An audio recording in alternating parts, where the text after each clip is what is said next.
Hi മകളെ, പരീക്ഷയോട് അടുത്തിരിക്കുകയാണ്. എന്തിനാണ് ഞാനും ഷഫീഖ് സാറും ഈ നിമിഷം നിങ്ങളുടെ മുന്നിലേക്ക് വന്നിരിക്കുന്നത് എന്നൊരു സംശയം നിങ്ങളുടെ ഉള്ളിലുണ്ടാവും. ഷഫീഖ് സാർ, എന്താണ് ഈ നിമിഷം കുട്ടിയോട് പറയാനുള്ളത്? തീർച്ചയായിട്ടും പരീക്ഷ അടുത്തെന്ന് പറഞ്ഞപ്പോൾ അവർ വിചാരിക്കേണ്ട ഇപ്പോൾ ഒരു പരീക്ഷ കഴിഞ്ഞിട്ടല്ലേ ഉള്ളൂ. യെസ്, നിങ്ങൾ SLC-ക്കാരാണ്, നിങ്ങൾക്ക് പരീക്ഷ കഴിഞ്ഞെങ്കിലും ഇനി വരാനുള്ള പരീക്ഷയ്ക്ക് വലിയ ഗ്യാപ്പൊന്നുമില്ല. അതുകൊണ്ട് തന്നെയാണ് പരീക്ഷ എടുത്തിട്ടുണ്ടെന്ന് പറഞ്ഞിട്ടുള്ളത്. അപ്പോൾ തീർച്ചയായിട്ടും നല്ലൊരു പ്ലാനിങ് നിർബന്ധമായിട്ട് നിങ്ങൾക്ക് വേണം. സൈലം നിരന്തരം നിങ്ങൾക്ക് പ്ലാനിങ് തരാറുണ്ട്. ആ പ്ലാനിങ്ങിന് വേണ്ടി നമ്മൾ എന്ത് ചെയ്യും? യെസ്, നമുക്ക് ഒരു കൃത്യമായിട്ടൊരു ലൈവ് നാളെ വരുന്നുണ്ട്. ആ ലൈവിൻ്റെ പേരെന്നെ നിങ്ങൾക്ക് പോയി നോക്കിയാൽ കാണാൻ പറ്റും. ചാപ്റ്റർ വൈസ് വെയിറ്റേജ് ആണ്. എന്തിനാണ് നമ്മൾ ചാപ്റ്റർ വൈസ് വെയിറ്റേജ് വെച്ച് പഠിക്കേണ്ടത്? ഇപ്പോൾ വളരെ പ്രസക്തമായുള്ള ഒരു ചോദ്യമാണ്. കാരണം വളരെ ചുരുങ്ങിയ ദിവസം മാത്രമേ ഉള്ളൂ. അപ്പോൾ വെയിറ്റേജ് വെക്കാതെ ഒരു കുട്ടി എനിക്ക് ഇഷ്ടമുള്ള ചാപ്റ്റർ അതാണ്, എനിക്ക് അതാണ് ഇഷ്ടം വെച്ച് വിചാരിച്ച് പഠിക്കുകയാണെങ്കിൽ എന്തൊക്കെയായിരിക്കും കുട്ടി നേരിടാൻ പോകുന്ന പ്രശ്നം? ചിലപ്പോൾ നിങ്ങൾ ഏറ്റവും ഇഷ്ടപ്പെട്ട് പഠിക്കുന്ന ചാപ്റ്ററിൽ നിന്ന് ചിലപ്പം വളരെ തുച്ഛമായിട്ടുള്ള മാർക്കിനെ ചോദിക്കുകയുള്ളൂ. നിങ്ങൾ ഏറ്റവും വെറുത്ത് മാറ്റി വെച്ച ചാപ്റ്ററിൽ നിന്ന് ഒരുപാട് മാർക്കിന് ചോദിച്ചെന്ന് വരും.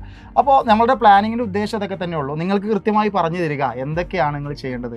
അപ്പോൾ അതിൽ ഏറ്റവും ഇമ്പോർട്ടൻ്റ് ആയിട്ടുള്ള കാര്യമാണ് വെയിറ്റേജ് വെച്ച് പഠിക്കുക എന്നുള്ളത്. കൂടുതൽ വെയിറ്റേജ് ഉള്ള ചാപ്റ്റേഴ്സ് ഏതൊക്കെയാണെന്നും അതിൽ ഏതൊക്കെ ഏരിയകളാണെന്നൊക്കെ നിങ്ങൾ മനസ്സിലാക്കി കഴിഞ്ഞാൽ നിങ്ങളുടെ പഠനം സിമ്പിളായിരിക്കും. സോ അതിനുള്ള ഗൈഡൻസിന് വേണ്ടിയിട്ട് എന്തൊക്കെയാണ് നിങ്ങൾ ചെയ്യേണ്ടത് കാര്യങ്ങളൊക്കെ പറഞ്ഞു തരാൻ വേണ്ടിയിട്ട് നാളെ നിങ്ങൾക്ക് ലൈവ് ഉണ്ട്. സോ അതിന്റെ ബാക്കി കാര്യങ്ങൾ മാത്സിലെ 11 ചാപ്റ്റേഴ്സ് കൂട്ടി പഠിക്കാനുണ്ട്. ഓക്കെ, ശരിക്കും 6 ചാപ്റ്റർ പഠിച്ചാൽ അവർക്ക് A+ കിട്ടും. ആണോ? കാരണം 6 ചാപ്റ്ററിലുണ്ട് A+ വാങ്ങാനുള്ള മാർക്ക്. 11 ചാപ്റ്ററിൽ 6 ചാപ്റ്റർ മാത്രം പഠിച്ചാൽ മതി. ആ ചാപ്റ്റർ വൃത്തിയിൽ കുട്ടി ഒരു പഠിച്ചു വിചാരിച്ചോളൂ. ഒരു ക്വസ്റ്റ്യൻ പോലും മിസ്സാക്കാതെ ആ ചാപ്റ്റർ കുട്ടി പഠിച്ചെങ്കിൽ ആ കുട്ടിക്ക് A+ ആണ്. 72 മാർക്കിന് മുകളിൽ കിട്ടും 80-ൽ.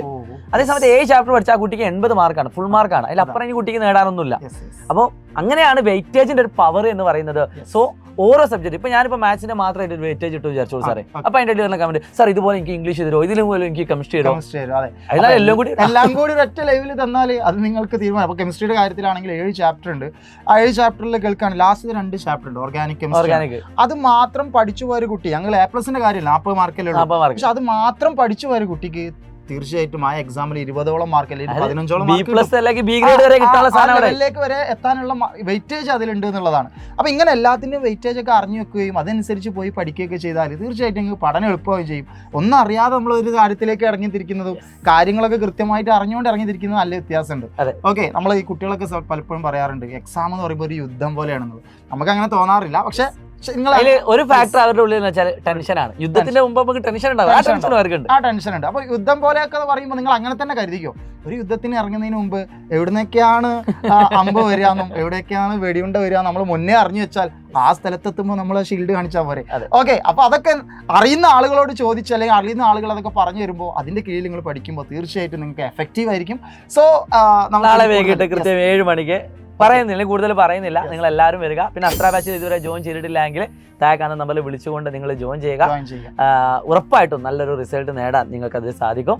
സോ ഓക്കെ, എന്തായാലും അസ്ത്ര ബാച്ചിന്റെ കാര്യം പറയുമ്പോൾ നമുക്ക് ഇൻസ്റ്റാൾ ചെയ്യണം കൂടി ഇൻസ്റ്റാൾ ചെയ്യാൻ പറ്റും മക്കളെ. ഇൻസ്റ്റാൾ ചെയ്യണമെന്ന് പറഞ്ഞാൽ നിങ്ങൾക്ക് അറിയാം, ക്വിക്ക് റിവിഷൻ ആണ്. അതായത് പരീക്ഷയുടെ തലേ ദിവസം വരെ അല്ലെങ്കിൽ പരീക്ഷാ ഹാളിൽ കയറുന്നതിന് തൊട്ട് മുമ്പ് വരെ നിങ്ങൾക്ക് യൂസ് ചെയ്യാൻ പറ്റുന്ന ഒരു പ്രധാനപ്പെട്ട കാര്യമാണ് നമ്മുടെ ഇൻസ്റ്റാൾ എന്ന് പറയുന്നത്. എല്ലാ കോൺസെപ്റ്റുകളും അടങ്ങിയിട്ടുള്ള ഈ ഇൻസ്റ്റാൾ ബേസ് ചെയ്തുകൊണ്ടായിരിക്കും നമ്മുടെ റിവിഷൻ മുന്നോട്ട് പോകുന്നത്. സോ എല്ലാ സബ്ജക്റ്റുകളും നിങ്ങൾക്ക് അടിപൊളിയായിട്ട് പഠിപ്പിച്ച് തരിക തന്നെ ചെയ്യും.